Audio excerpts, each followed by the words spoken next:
Assalamualaikum warahmatullahi wabarakatuh.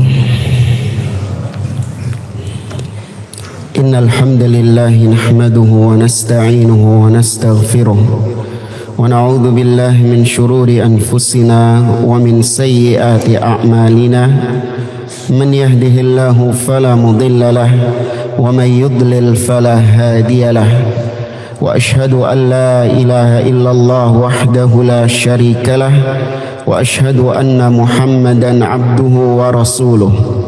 Ya ayyuhalladzina amanu taqullaha haqqa tuqatih wa la tamutunna illa wa antum muslimun.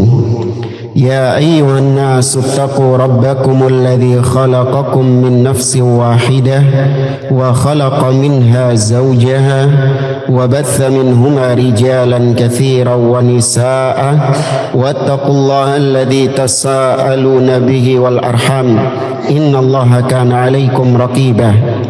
Ya ayyuhalladzina amanu taqullaha wa qulu qawlan sadida yuslih lakum a'malakum wa yaghfir lakum dhunubakum wa man yuti'illaha wa rasulahu faqad faza fawzan 'azima. Amma ba'd, fa inna asdaqal hadithi kitabullah wa khairal hadi hadi Muhammadin sallallahu alaihi wasallam wa syarrul umuri muhdatsatuha wa kullu muhdatsatin bid'ah wa kullu bid'atin dhalalah wa kullu dhalalatin finnar. Ma'asyiral muslimin, ikhwani fillah wa akhwati rahimani wa rahimakumullah.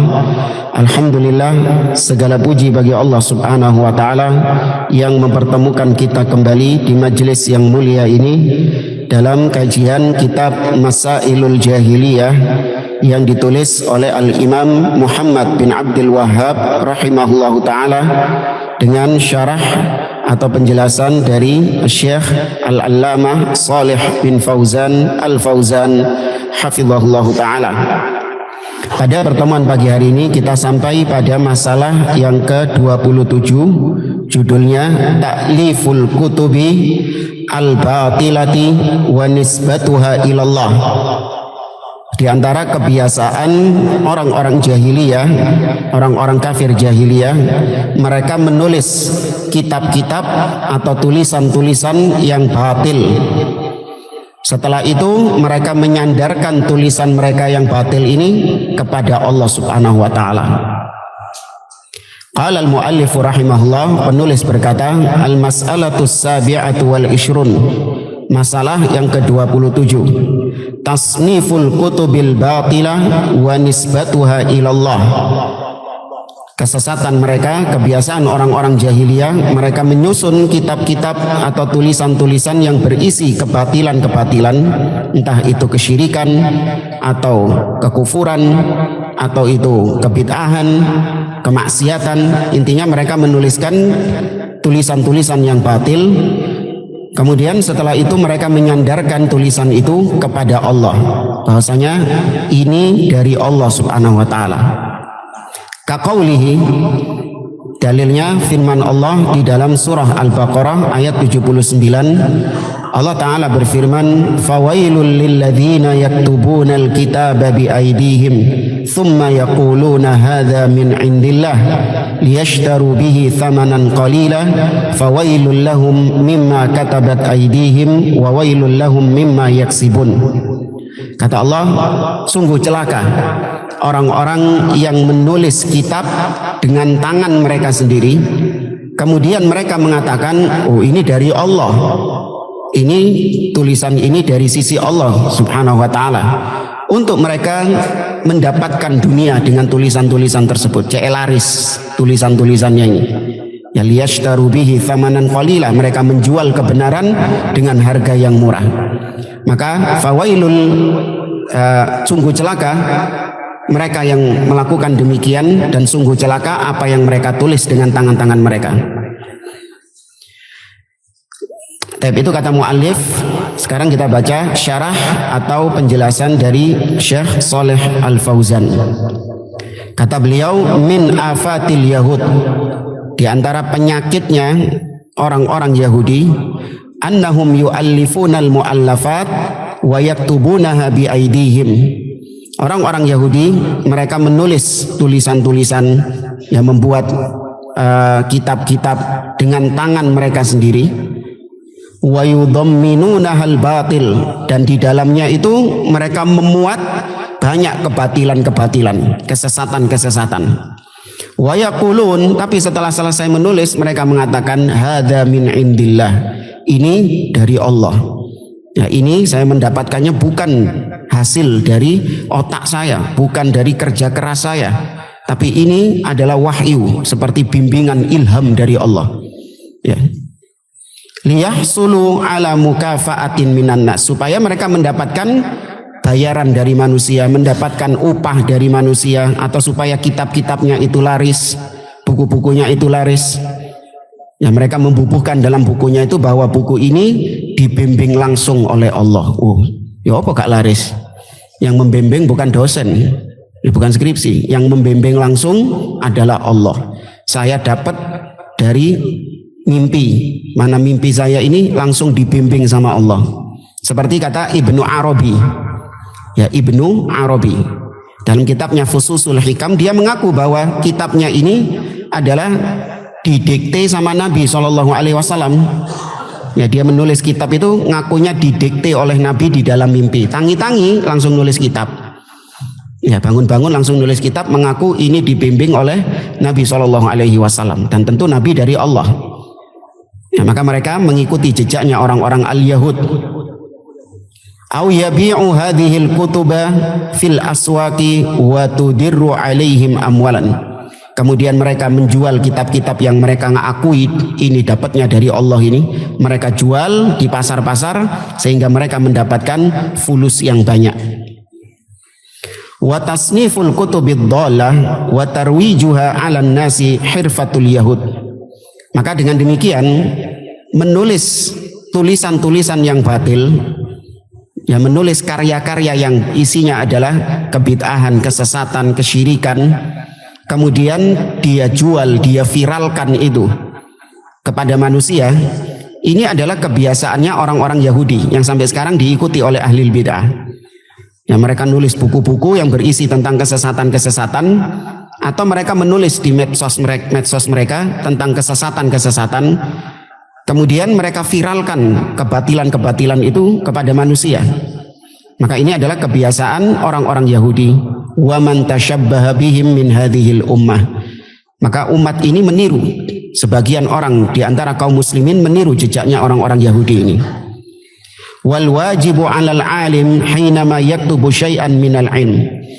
Maka yang wajib bagi orang yang berilmu tatkala dia mau menulis sesuatu, mau itu dia nulis kitab atau skripsi atau apalah, nulis sesuatu atau nulis status di medsos, yang wajib bagi seorang muslim ayat taqiyallah, hendaklah dia bertakwa kepada Allah Subhanahu wa taala.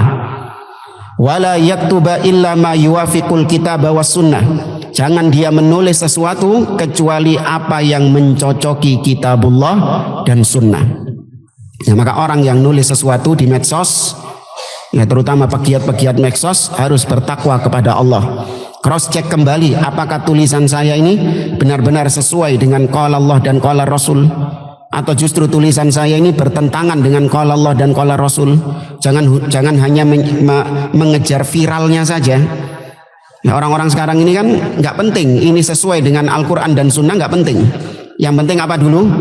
Viral dulu. Ya, pokoknya viral dulu. Makanya mereka bikin sensasi-sensasi, yang bikin sesuatu yang jelas-jelas bertentangan dengan qala Allah dan qala Rasul, bahkan bertentangan dengan akal sehat. Memang sengaja mereka mencari sensasi supaya viral, supaya engagementnya itu naik.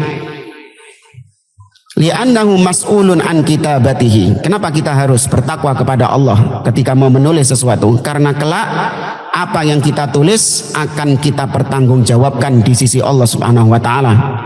Fala yaktubu fi fatwahu wala fi mu'allafihi wala fi maqalatihi illa ma yuwafiqul kitab was sunnah. Maka janganlah dia menulis dalam tulisannya atau dalam ucapan-ucapannya mungkin, kecuali sesuatu yang dia pastikan ini sesuai dengan qala Allah dan qala Rasul. Dia pastikan itu. Wala yaktubu syai'an min 'indi nafsihi wa hawa. Jangan dia menulis sesuatu berdasarkan hawa nafsunya atau berdasarkan otaknya, berdasarkan pemikirannya sendiri, mengesampingkan qala Allah dan qala Rasul. Wa yaqulu hadza minasyara' aw hadhihi hiya syari'ah. Di mana setelah dia menulis berasal dari otaknya sendiri, pendapatnya sendiri, gagasannya sendiri, tapi kemudian dia klaim inilah syariat Allah. Ya, inilah kebenaran. Padahal nggak ada qala Allah dan qala Rasul. Padahal bertentangan dengan qala Allah dan qala Rasul. Tapi dia mengklaim inilah kebenaran yang hakiki, kebenaran yang mutlak. Naudzubillah. Maka jangan kejar setoran. Ya, orang itu pokoknya tiap hari harus bikin status. Cek ketok aktif nang medsos ngono lho. Ya, tiap hari harus bikin status. Nggak peduli ucapannya itu hak atau batil, nggak peduli. Ya, terutama quotes ya, kata-kata yang bijak, indah, seakan-akan ini adalah motivasi-motivasi. Ya, dia tulis tanpa dia pikirkan apakah ucapannya ini sesuai dengan qala Allah dan qala Rasul. Ya, ada orang bikin status, dikatakan usaha tidak mengkhianati hasil. Wah, pikirnya wis keren. Padahal kalau dia pikir ucapan itu bertentangan dengan qala Allah dan qala Rasul. Ya, karena hasil itu tidak ditentukan dari apa? Dari usaha. Berhasil atau tidak yang menentukan siapa? Allah Subhanahu wa taala, bukan usaha. Ya, justru ketika dia menyandarkan pada usaha, maka itu kesyirikan kepada Allah Subhanahu wa taala. Kata Imam Ibnu Abil Izzi Al-Hanafi rahimahullah, al-i'timadu 'ala sabab syirkun fit tauhid. Bergantung dengan sebab itu adalah kesyirikan di dalam tauhid. Ya, saya bisa sehat itu karena saya menjaga kesehatan, rajin olahraga. Ya, dia menihilkan Allah yang memberikan kesehatan. Murni saya sehat ini karena usaha saya dalam menjaga kesehatan. Maka ini hukumnya apa? Syirik. Ya, maka tanpa dia sadari dia menulis tulisan-tulisan demikian, kemudian tulisan-tulisan tersebut diviralkan sama dia. Wa ma aktsara tasnifal kutubi fi hadhil ayyam, dan berapa banyak kitab-kitab yang ditulis di masa sekarang, awir rasail ya, atau risalah-risalah. Risalah ini seperti ya, bukan cerpen, artikel ya, atau artikel-artikel.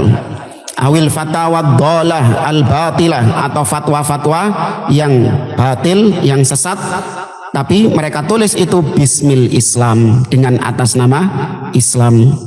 Wa hadza mithlu fi'lil yahud. Maka ini mirip seperti perbuatannya orang Yahudi. Fa hadza yunabbihul muslima alladhi yuridu an yaktuba aw yu'allifa aw yuftiya. Maka bab ini semakin membuat kita ini waspada dalam menulis, dalam berfatwa, ya dalam tadi bikin status di medsos. Ya, bab ini membuat kita sekarang semakin berhati-hati dalam itu semua. Karena semua dimintai pertanggungjawaban di sisi Allah. Allah berfirman dalam surat Al-Isra, "Wala taqfu ma laisa laka bihi 'ilm, innas sam'a wal basara wal fuada kullu ulaika kana anhu mas'ula."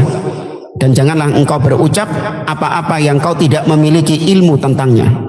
Ilmu adalah apa yang Allah firmankan dan apa yang Nabi sabdakan, itu namanya ilmu, dan apa yang dipahami oleh para salaf, seperti kata Ibnu Qayyim Al-Jauziyah rahimahullah, al-ilmu ma qala Allah wa qala Rasul wa ma qala sahabah. Yang dinamakan ilmu itu adalah firman Allah, sabda Nabi, dan apa yang diucapkan oleh para sahabat. Ya, maka jangan kau berucap apa-apa yang kau tidak memiliki dalil tentangnya. Ya. Sesungguhnya pendengaran, penglihatan, hati, semuanya akan dimintai pertanggungjawaban di sisi Allah Subhanahu wa taala. Au yatawaqqafa 'inda hududillahi Subhanahu wa taala, dan jangan dia melampaui batas dari batasan-batasan Allah Subhanahu wa taala. Kalau memang kau tidak memiliki ilmu tentangnya, maka katakan Allahu a'lam. Ya, jangan memaksakan. Yang jadi masalah itu kalau orang di medsos sudah diangkat statusnya menjadi mufti Facebook, ya, mufti Instagram, mufti TikTok. Ya, dia sudah membranding dirinya sebagai seorang yang berilmu. Ya, dia sudah membranding dirinya seperti itu. Padahal orang-orang di medsos nggak tahu bahwasanya fulan ini jahil. Namun karena dia sudah membranding dirinya sebagai orang berilmu, sebagai seorang ustadz, dan dipanggil sama fans-fansnya sebagai ustadz, maka akhirnya dia malu kalau ditanya nggak tahu. Dia malu kalau dimintai pendapat tapi dia nggak tahu. Maka dia nulis apa yang ada dalam otaknya, nggak peduli itu sesuai dengan qala Allah atau sesuai dengan qala Rasul, nggak peduli. Ya mending dia menyelisihi Allah dan Rasulnya timbangi izin. Iya, daripada dia malu di hadapan pengikut-pengikutnya. Naudzubillah. Wa an yattaqiyallah, hendaklah dia bertakwa kepada Allah, wa ayyaktuba lil haq wa illam yurdin nas. Ini yang penting. Hendaklah dia bertakwa kepada Allah dan janganlah dia menulis kecuali tulisan yang hak meskipun orang-orang enggak ridho dengan dia. Artinya meskipun status yang Anda buat itu justru mendapatkan unlike, dislike. Ya, bukan mendapatkan like tapi mendapatkan dislike. Selama yang Anda tulis itu hak sesuai dengan qala Allah dan qala Rasul, nggak masalah. Ya, namun orang-orang sekarang cari apanya? Cari like. Ya. Cari yang supaya disukai sama manusia. Jadi ngikuti pasar sudah. Sedangkan manusia banyak di antara mereka ini di atas kesesatan, di atas kebatilan. Shadaqa syair al-qail, maka sungguh benar apa yang dikatakan oleh seorang penyair ya, bukan pemusik. Beliau mengatakan, wa ma min katibin illa sayafna wa yubkid dahru ma katabat yadahu. Dan tidaklah ada seorang penulis kecuali pasti dia akan fana. Ya, semua penulis-penulis buku mati. Ya, baik penulis-penulis buku yang ada di tubuh kaum muslimin, kemana Syekhul Islam Ibnu Taimiyah sudah wafat, kemana Al-Imam Ibnu Qayyim Al-Jauziyah sudah wafat. Ya, ulama-ulama tersebut sudah wafat. Tidak ada seorang penulis kecuali pasti dia telah wafat. Akan tetapi zaman waktu yang membuat tulisannya itu tetap ada. Ya, Syekhul Islam Ibnu Taimiyah orangnya nggak ada, tapi apa yang beliau tulis sampai sekarang masih ada nggak? Masih ada. Maka kalau memang orangnya sudah mati tapi tulisannya masih ada, fala taktub bikaffika ghaira syai'in yasurruka fil qiyamah antarahu. Maka janganlah engkau menulis dengan tanganmu kecuali sesuatu yang kelak pada hari kiamat kau akan senang melihat tulisanmu itu. Yaitu tulisannya berbuah apa? Berbuah pahala di sisi Allah Subhanahu wa taala. Ini nasihat yang indah dari seorang penyair. Jangan kau menulis sesuatu dengan tanganmu kecuali apa yang kelak pada hari kiamat membuat engkau bahagia. Ya, maka kalau Anda punya medsos dan sudah bertahun-tahun dan Anda nggak tahu dulu-dulu Anda menulis tulisan-tulisan yang batil, sudah tutup medsos Anda sudah. Hapus itu semuanya daripada itu menjadi hal yang memberatkan Anda pada hari kiamat kelak. Ya, maka jangan menulis kecuali yang diridhoi oleh Allah Subhanahu wa taala.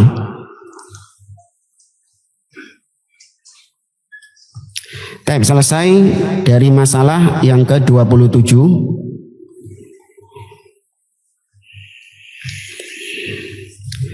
Kita lanjut masalah yang ke-28.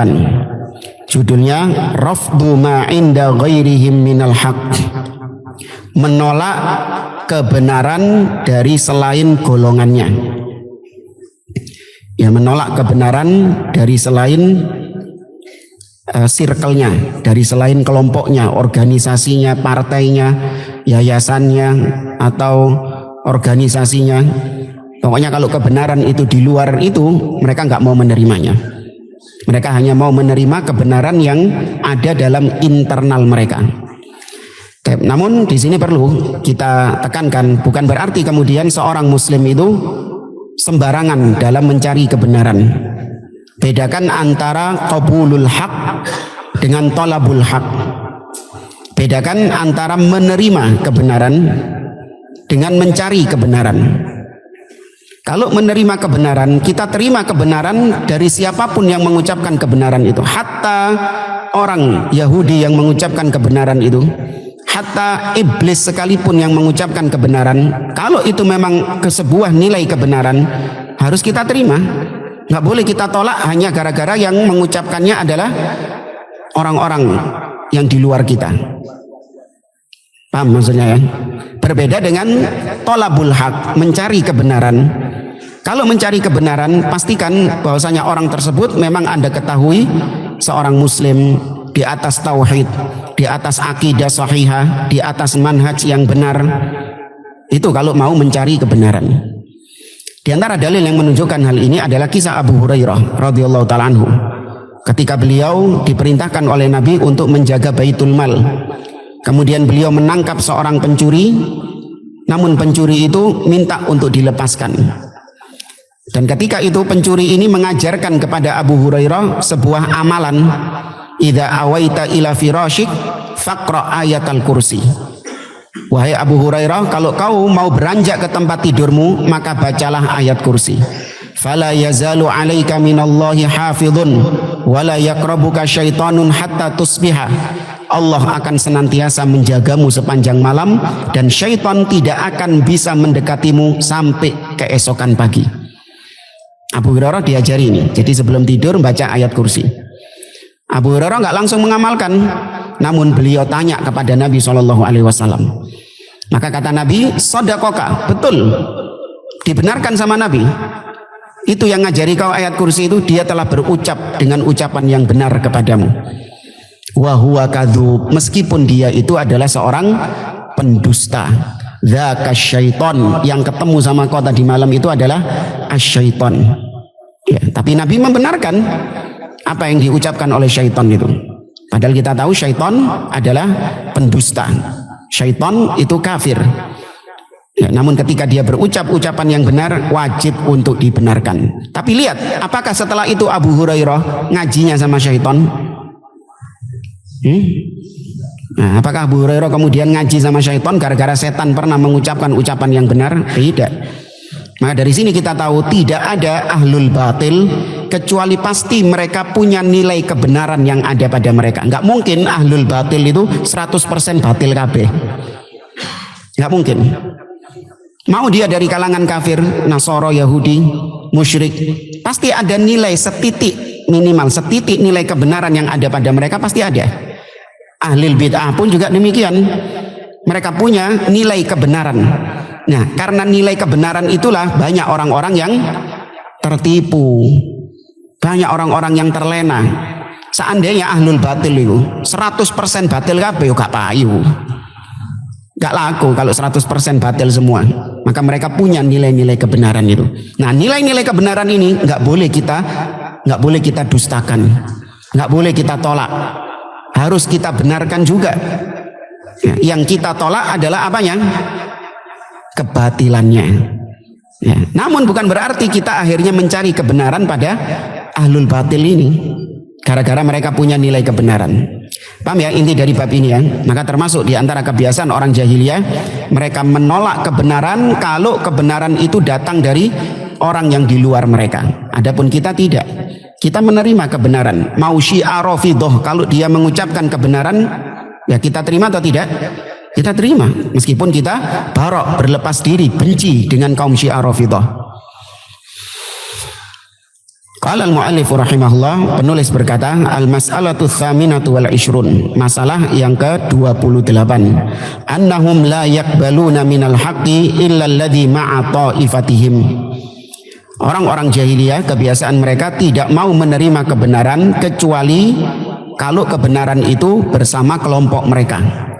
Kalau yang mengucapkan kebenaran itu adalah orang yang ada di kelompok mereka. Kaqaulihi, seperti firman Allah dalam surat Al-Baqarah ayat 91, qalu nu'minu bima unzila alaina. Kami hanya beriman dengan apa yang diturunkan kepada kami saja. Maksudnya orang-orang Yahudi. Kami hanya beriman dengan apa yang diturunkan kepada kami. Adapun yang diturunkan kepada bangsa Arab, kami nggak beriman. Paham ya? Jadi yang kami imani cuman yang apa yang diturunkan kepada bangsa kami saja, yaitu Bani Israel. Sedangkan Al-Quran ini turun kepada Muhammad. Sedangkan Muhammad ini bukan Bani Israel, bukan orang Arab, bukan Bani Israel, tapi dia orang Arab.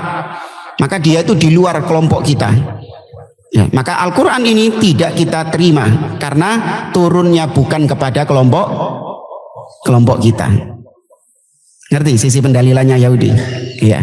Ini kenapa mereka kufur kepada Nabi SAW, karena Nabi bukan dari golongan mereka. Kenapa mereka kufur kepada Al-Quran? Karena Al-Quran diturunkan kepada orang yang di luar Bani Israel. Mereka maunya harus orang dari Bani Israel, dari golongan mereka, baru kami bisa menerima kebenaran itu. Ada sampai orang ngomong kayak gini, saya bukan menolak kebenaran ya, cuman seandainya yang mengucapkan kebenaran itu bukan fulan, maka saya akan terima. Loh, kok iso? Ngerti antum ya? Jadi kita pernah nunjukkan sebuah video ceramah di mana orang ini berucap kebenaran. Kemudian kata orang tersebut, saya bukan menolak kebenaran, ya saya nggak terima. Yang saya nggak terima itu adalah orang yang mengucapkannya. Seandainya yang mengucapkan seperti ini adalah orang lain, maka saya akan terima. Ini nggak benar. Menerima kebenaran itu dari siapapun. Mau yang mengucapkan itu adalah musuh kita sekalipun, kalau dia berucap kebenaran. Dan ingat, kebenaran adalah kesesuaian dengan apa? Qala Allah dan qala Rasul, bukan sesuai apa kata ketuanya, bukan sesuai apa kata ADART organisasinya, bukan. Ya, kebenaran adalah kesesuaian dengan qala Allah dan qala Rasul. Tapi kita baca syarah penjelasannya dari Syekh Shalih bin Fauzan hafizahullahu taala. Kata beliau, idza qila lahum aminu bima anzalallahu ala Muhammadin sallallahu alaihi wasallam. Apabila dikatakan kepada mereka, yakni kepada orang-orang Yahudi, wahai orang-orang Yahudi, berimanlah kalian dengan apa yang diturunkan kepada Muhammad itu. Imani. Qalu, mereka mengatakan, nu'minu bima unzila alaina. Kami hanya mengimani apa yang diturunkan kepada kami saja, yaitu kepada golongan kami Bani Israel. Ai ala Musa alaihi salam, yaitu yang diturunkan kepada Musa. Mereka mau menerima Musa karena Musa ini golongannya siapa? Mereka Bani Israel juga. Nek Musa tak terima, nek Muhammad ini kan di luar kita, nggak kita terima. Wa yakfuruna bima wara'ahu ai ghairihi.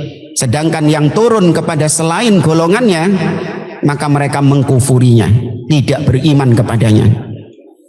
Wa huwal haqqu musaddiqan lima ma'ahum. Padahal yang turun kepada Nabi SAW itu juga kebenaran dan membenarkan apa yang diturunkan kepada Musa juga. Jadi Al-Quran yang turun kepada Nabi SAW itu adalah hak, dan dia itu membenarkan sesuai selaras dengan kitab Taurat yang mereka benarkan itu. Yaqulun nahnu nu'minu bit Taurati allati unzilat ala nabiyyina Musa. Kami hanya beriman dengan kitab Taurat.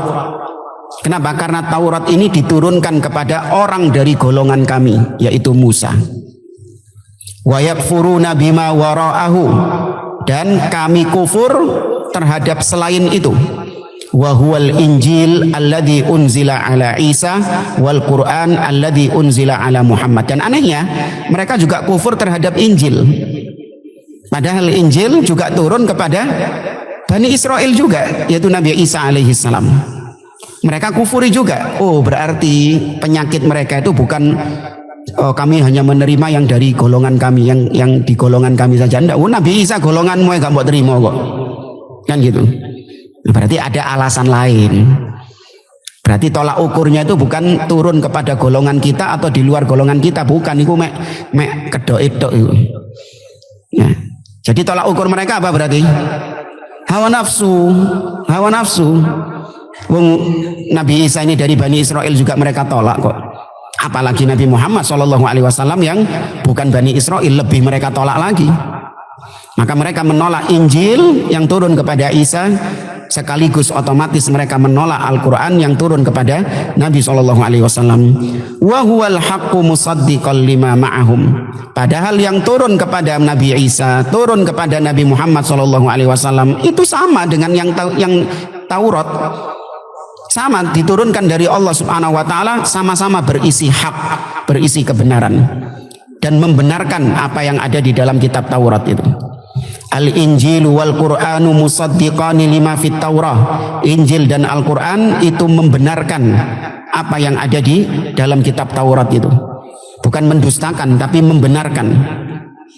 Faraddallahu alaihim bi annakum idza kuntum tattabi'una ma unzila ala Musa fa kaifa taqtulunal anbiya. Maka Allah membantah mereka. Allah mengatakan, apabila kalian memang jujur, cuman mau mengikuti Nabi Musa tok, yang di luar Nabi Musa kalian gak mau ikuti, lantas kenapa kalian itu kok gemar membunuh para nabi?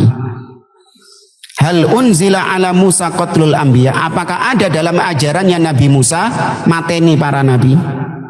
Dan itu kebiasaan mereka, wa yaqtulunal anbiya bi ghairi haqq. Mereka gemar menumpahkan darah para nabi, membunuh para nabi yang gak sesuai dengan hawa nafsu mereka. Haitsu qatalu Zakaria, mereka membunuh Nabi Zakaria. Wa qatalu Yahya, mereka membunuh Nabi Yahya. Wa hammu bi qatli Isa alaihi salam, dan mereka berhasrat untuk membunuh Nabi Isa alaihi salam. Ya, berhasrat untuk menyalib Nabi Isa. Namun ternyata bukan Nabi Isa yang mereka bunuh.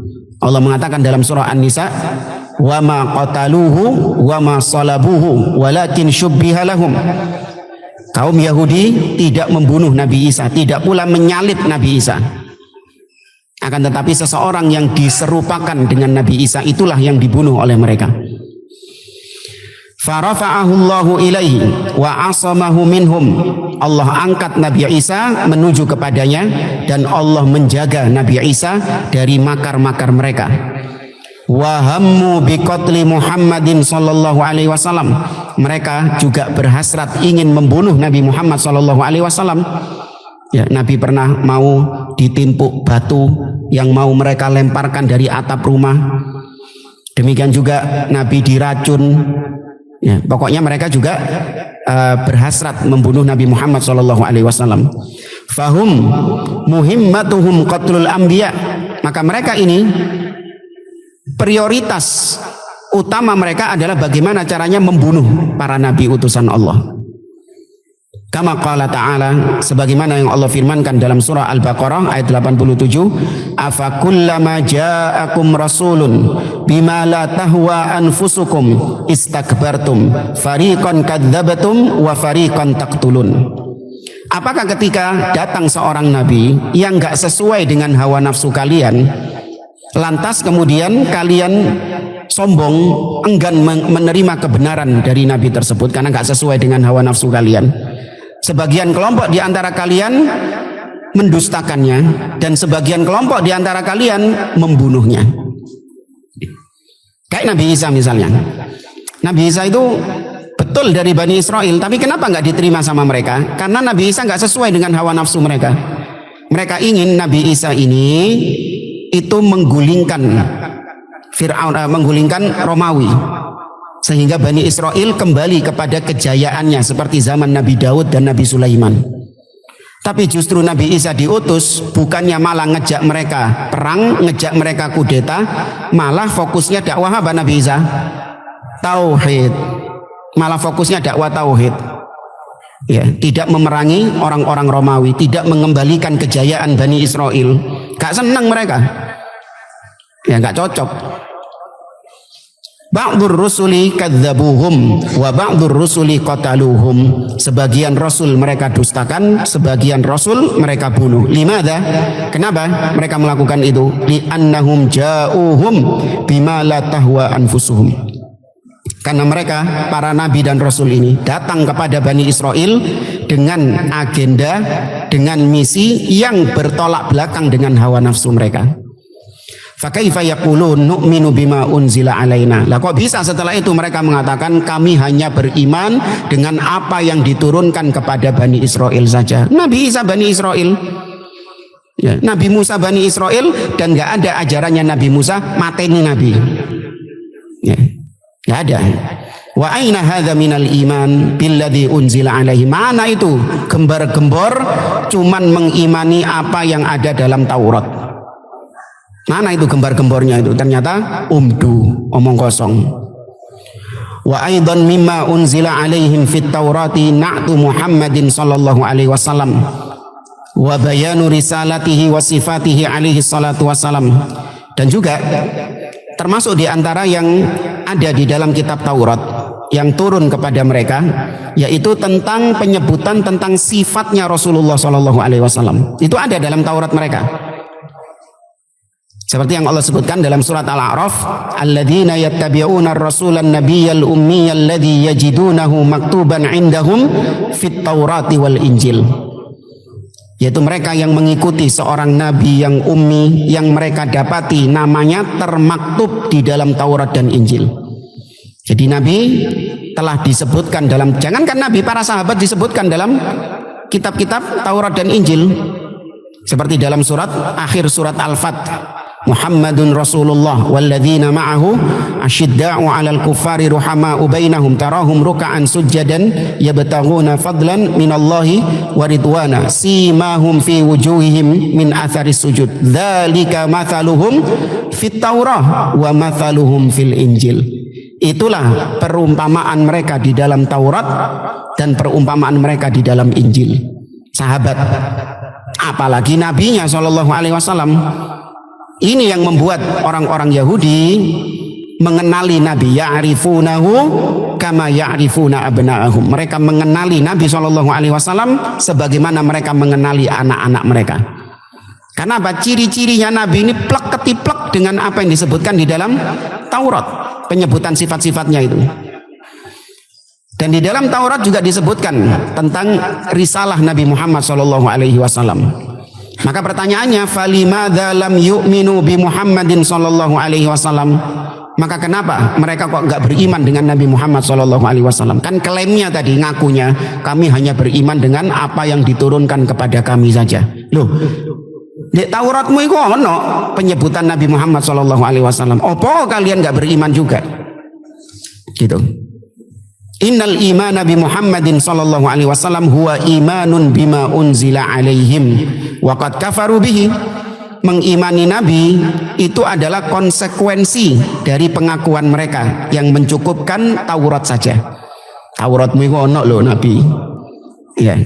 Kalau kalian mencukupkan dengan Taurat, harusnya kalian beriman kepada Nabi.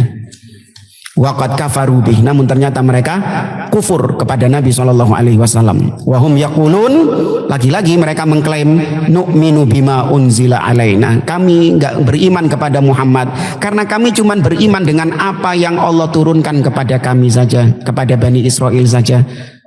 Loh, sing turun kepadamu itu ada perintah untuk beriman kepada Nabi Muhammad SAW.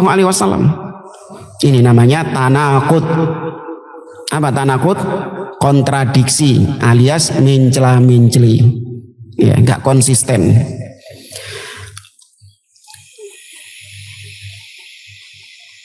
Wa hadza yashmalu man yaqul ana la attabi'u illa fulanan minal ulama. Nah, pembahasan ini kalau tadi kita bicara Yahudi, sekarang kita bicara umat Islam. Pembahasan ini juga mencakup atau menyitir orang-orang yang hanya mengatakan kami hanya mengikuti ulama fulan, kami hanya mengikuti apa kata syekh fulan, kami hanya mengikuti apa kata ustadz fulan. Masuk dalam pembahasan ini. Wal wajib annahu yakbalul haq. Padahal yang wajib dia itu menerima kebenaran dari siapapun. Ingat ya, menerima kebenaran. Kalau misalnya mencari kebenaran boleh. Misalnya dia mengatakan saya fokus belajar sama ustadz fulan ini saja. Sudah satu tok ini dia fokuskan, dia matangkan belajarnya dia sama ustadz fulan ini. Ya, maka terus dia belajar sama satu ustadz ini. Apakah tercela? Tidak. Ya, Imam Al-Muzani, muridnya Imam Asy-Syafi'i, itu hanya berguru kepada Imam Asy-Syafi'i tok. Bukan dalam rangka beliau mengingkari keberadaan ulama-ulama yang lain, tidak. Tapi beliau hanya ingin untuk apa? Fokus. Beliau hanya ingin mematangkan belajar kepada gurunya ini saja. Ini bukan perkara yang tercela. Yang tercela adalah yaitu menganggap bahwa kebenaran hanya ada di, nah itu baru. Kebenaran tidak ada di luar guruku ini. Kebenaran hanya ada di dalam guru. Kalau orang memiliki keyakinan demikian, ya ini yang menyimpang. Tapi kalau hanya sebatas dia membatasi dirinya, saya ingin fokus belajar sama Ustadz Fulan ini saja, menimba ilmu dengan Ustadz Fulan ini saja, tanpa dia meyakini bahwa keberadaan ulama-ulama yang lain, maka ini nggak masalah. Ya, ini sah-sah saja. Jangan dicela, jangan dikatakan fanatik buta, jangan dikatakan dia ini hulu berlebihan, tidak. Ya, yang hulu itu kalau tadi membatasi kebenaran hanya ada pada Ustadz Fulan ini tok, selain Ustadz Fulan ini gak mungkin benar. Ya, atau yang kemarin mengatakan ya, Menteri Agama kalau nggak dipegang sama golongan Fulan maka nggak karuan. Pernah dengar statement itu? Ya, Menteri Agama kalau nggak dipegang dari kelompok Fulan dan Fulan maka gak ono sing tepak. Ya. Justru dicekel mereka tambah gak tepak kabeh. Alhamdulillah.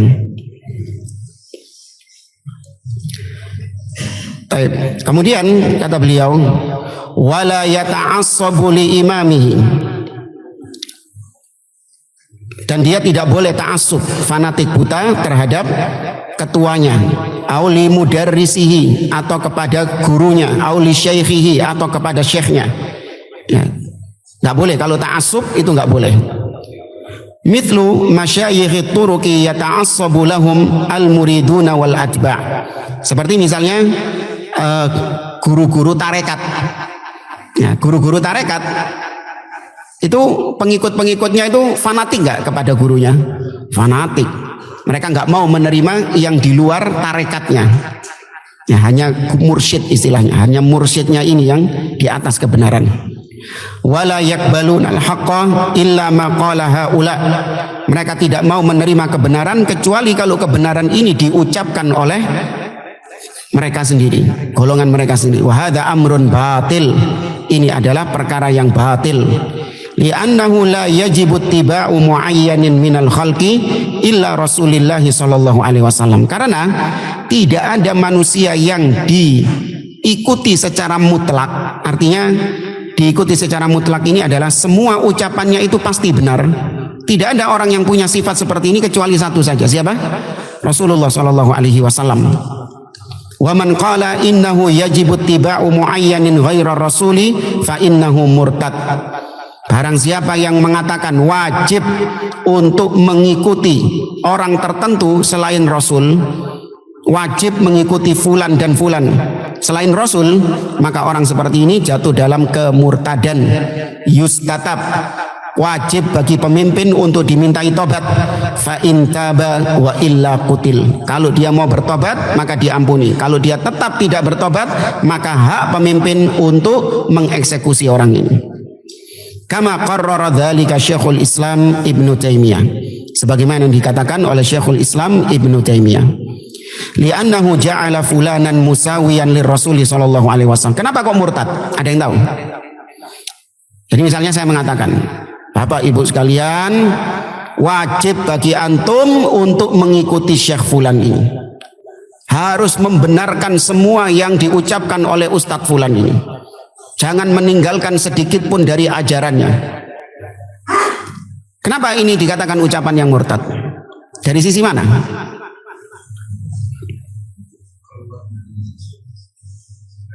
Bukan dari sisi itu anunya. Ya keluar dari syariat, keluar dari agama. Tapi apa alasannya?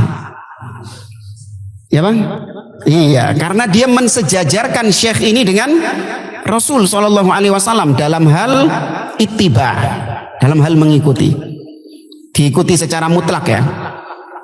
Ya, padahal kita ini mengikuti ulama tidak secara mutlak. Apa yang hak dari mereka kita terima dan apa yang batil dari mereka tetap kita tolak.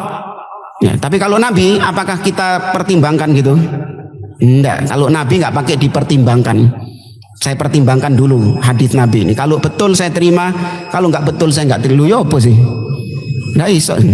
Kalau Nabi wajib diterima. Fala yajibu ittiba'uhu illa Rasulullah sallallahu alaihi wasallam. Maka tidak ada yang wajib untuk diittibai, diikuti kecuali Rasulullah sallallahu alaihi wasallam. Amma ghairuhu minal a'immati wal ulama'i rahimahumullah fayattabi'una fima wafaqu fihi al-haq. Adapun selain Nabi Shallallahu Alaihi Wasallam dari kalangan para ulama, ya ustadz dan yang lainnya, maka mereka diikuti pendapatnya sesuai apabila sesuai dengan al-haq. Wa ma akhta'u fihi minal ijtihad fa innahu la yajuzu akhdhu. Dan apa yang keliru dari ijtihad mereka maka tidak diambil pendapatnya. Ya, namun ulamanya tetap dihormati. Ini kalau dari ulama ahlus sunnah ya. Selama mereka berangkat dari akidah yang benar, berangkat dari manhaj yang benar, ketika mereka keliru dalam ijtihadnya, maka kekeliruannya tidak kita ikuti. Namun sosok ulamanya tetap kita hormati. Berbeda dengan ulama-ulama yang memang berangkat dari kesesatan, berangkat dari kebid'ahan, tidak di atas pemahaman yang benar. Maka kalau mereka ini tidak kita ambil secara total, dalam artian kita tidak mengikuti mereka secara total. Namun kalau misalnya terdengar atau terbaca mereka mengucapkan kebenaran, baru kita benarkan. Ya, tapi kalau kita mengikuti mereka, kita mencari kebenaran pada mereka, tidak. Walau kana minal a'immah, maka kita tolak kalau salah ijtihadnya, meskipun dia itu statusnya seorang ulama. Wahum yaquluna dzalik yaquluna la ta'khudhu min aqwalina illa ma wafaqa kalamar Rasul sallallahu alaihi wasallam. Dan semua ulama-ulama mazhab mengatakan jangan kalian mengambil pendapat kami kecuali kalian ketahui kalau pendapat kami ini sesuai dengan qala Allah dan qala Rasul. Semua ulama mengucapkan demikian. Imam Syafi'i misalnya mengatakan idza khalafa qauli qaula Rasul sallallahu alaihi wasallam fadribu qauli ardhal haid. Apabila kalian mendapati ucapanku bertentangan dengan ucapan Nabi Shallallahu Alaihi Wasallam, maka buang ucapanku. Nah, ini wasiat semua ulama madhab.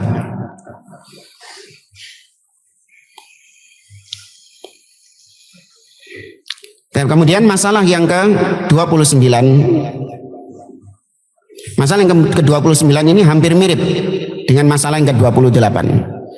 Kalau masalah yang ke-28 ini, masalah yang ke-28 tadi yang kita bahas ini, masalah mengambil kebenaran. Kalau yang 29 mengamalkan kebenaran. Judulnya sama. Saya ulangi, 28 judulnya tidak mau menerima kebenaran kecuali kalau kebenaran itu ada pada golongannya. Sedangkan yang 29 mereka tidak mau mengamalkan kebenaran kecuali kalau kebenaran ini ada pada kelompoknya. Makanya pembahasannya di sini hampir mirip. Ya, bahkan syarahnya ini juga sebenarnya sudah terwakili dengan sebelumnya. Tapi kita baca saja untuk amanah ilmiah. Judulnya la ya'maluna biqauli man yaz'umuna annahum yattabi'unahum. Mereka tidak mau mengamalkan orang yang mereka sendiri menganggap bahwa kami mengikuti mereka. Contoh misalnya tadi, Yahudi mengklaim kami hanya mengamalkan Musa. Paham ya? Kami hanya mengamalkan apa yang diturunkan kepada Musa. Tapi realitanya mereka mengamalkan nggak apa yang diturunkan kepada Musa? Tidak. Ya, ternyata zong. Mereka tidak mengamalkan apa yang diturunkan Musa. Qala al-muallif rahimahullah, penulis berkata al-mas'alatu tasi'atu wal ishrun, masalah yang ke-29. Annahum ma'a dzalik la ya'maluna bima taquluhu ta'ifatuhum. Mereka masih gembar-gembor kami hanya mengikuti apa yang ada di dalam Taurat, tapi faktanya mereka tidak mengamalkannya juga. Kama qala ta'ala wa nabbah, sebagaimana Allah berfirman dalam surat Al-Baqarah ayat 91, qul falima taqtuluna anbiya Allahi min qabl in kuntum mu'minin. Kalau kalian memang betul cuman mengikuti Taurat, opo kalian kok membunuhi para nabi? Kaono perintah membunuh para nabi itu di dalam Taurat, yang ada memuliakan mereka, menghormati mereka, mengikuti ajaran-ajaran mereka. Itu yang ada di dalam Taurat. Kenapa nggak kalian amalkan? Nah, adapun syarah yang disampaikan oleh beliau ini sebenarnya sudah terwakili. Ya, Yahudi mereka mengklaim mengikuti Taurat, tapi faktanya berbeda dengan klaimnya dari dua sisi. Membunuh para nabi dan tidak mengikuti Nabi Muhammad SAW. Beliau menyoroti dua hal ini. Kenapa? Karena dua hal ini ada dalam Taurat. Taurat memerintahkan mereka untuk menghormati Nabi, justru mereka membunuhi para Nabi. Taurat memerintahkan mereka untuk beriman kepada Nabi Muhammad SAW, justru mereka kufur kepada Nabi Muhammad. Berarti mereka tidak merealisasikan klaim mereka itu. Itu inti dari masalah yang ke-29. Baik, jamaah rahimani wa rahimakumullah. Ana berhenti sampai di sini dulu. Kalau ada yang mau ditanyakan, silakan.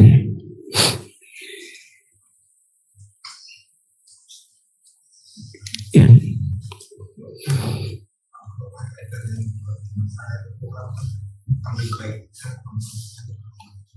Ya, berkaitan dengan kaidah ambil baiknya, buang buruknya.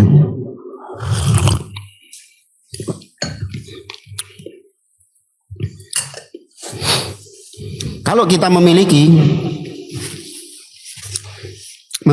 ilmu seperti Syekhul Islam Ibnu Taimiyah, seperti para ulama, di mana mereka memberanikan diri karena dengan keilmuan mereka membaca dan mereka mendengarkan ahlul bid'ah berbicara.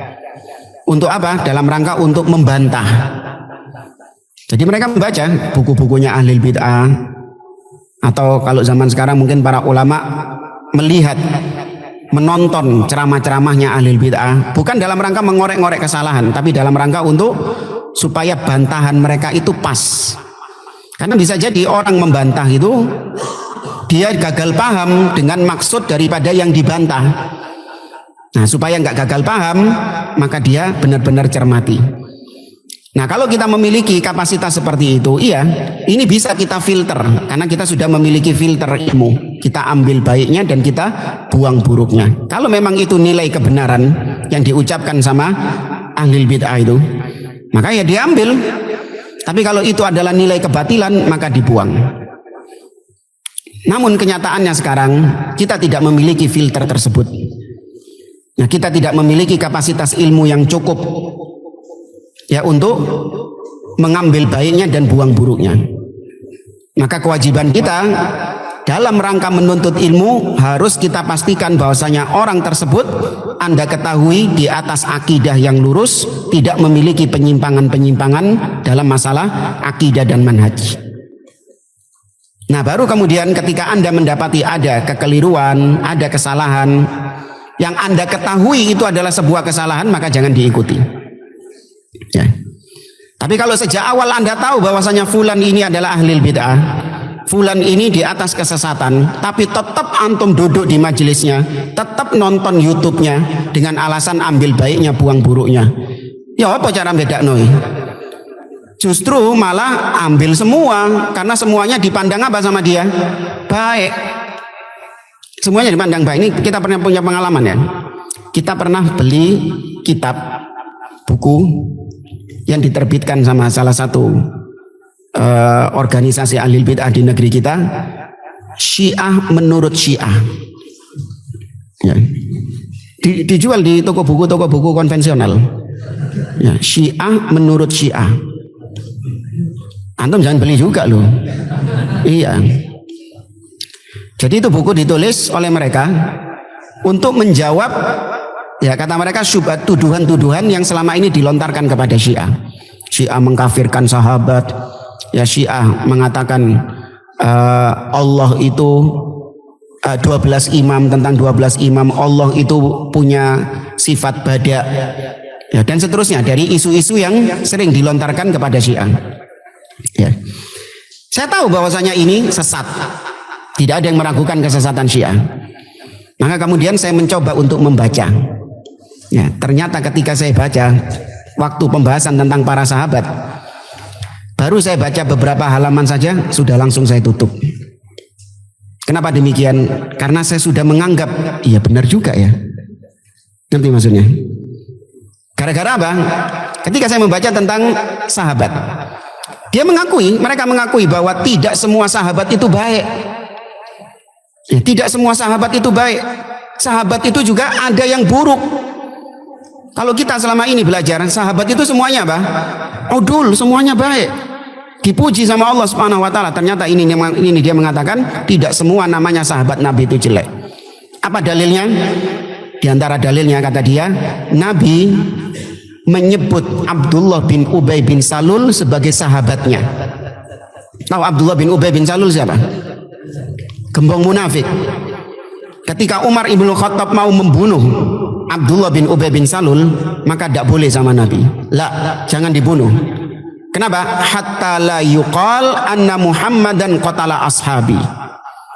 Jangan dibunuh karena aku khawatir nanti orang-orang akan mengatakan Muhammad membunuh sahabatnya. Oh iya. Abdullah bin Ubay disebut sama Nabi sebagai sahabatnya. Berarti nggak semua sahabat itu batil, nggak semua sahabat itu baik. Ya ada sahabat yang batil juga ternyata. Kemudian juga misalnya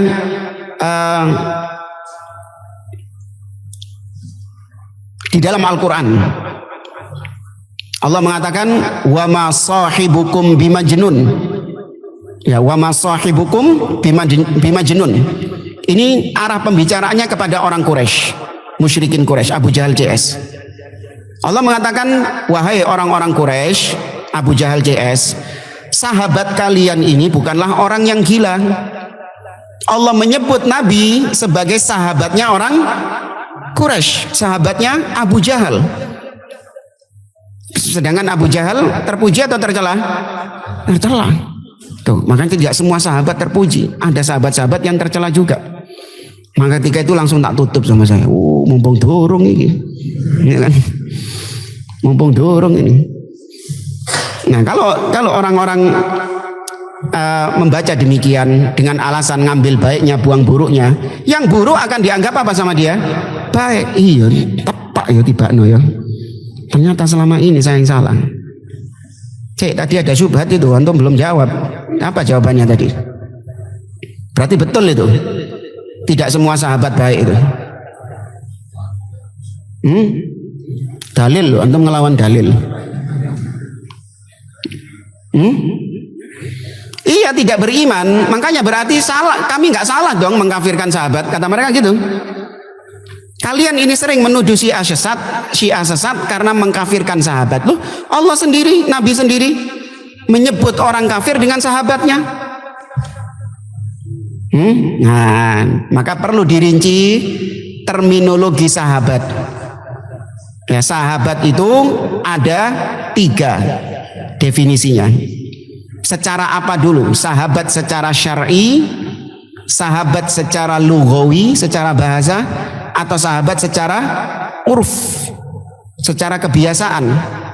Kalau sahabat secara syar'i maknanya adalah yang berjumpa dengan Nabi, beriman dengan Nabi, mati di atas keimanan. Maka ini semuanya baik. Ya, tidak ada yang kufur. Sedangkan sahabat secara bahasa, jadi bahasa Arab itu menyebut orang yang hidup di circle kita itu sebagai sahabat. Maka betul kalau Abu Jahal itu sahabat Nabi. Betul kalau Abdullah bin Ubay itu sahabat Nabi, tapi secara apa? Secara bahasa, karena mereka tinggalnya di mana?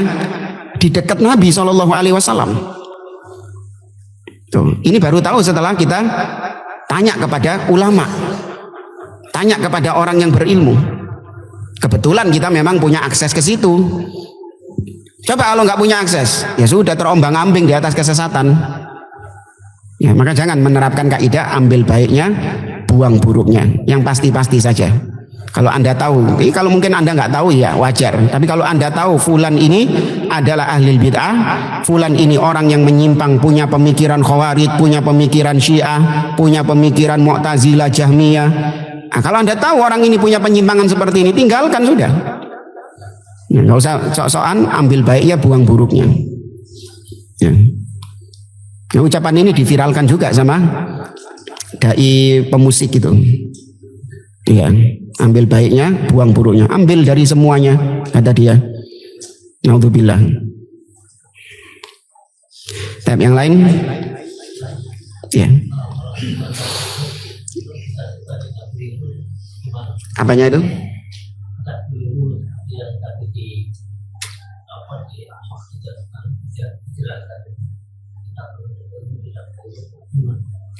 Ya kita pastikan sumber belajar kita dari kitab-kitab, atau kalau antum ikut channel-channel YouTube, ya pastikan yang Anda ketahui bahwasanya mereka ini orang-orang yang di atas tauhid, orang-orang yang di atas sunnah, orang-orang yang di atas manhaj yang hak.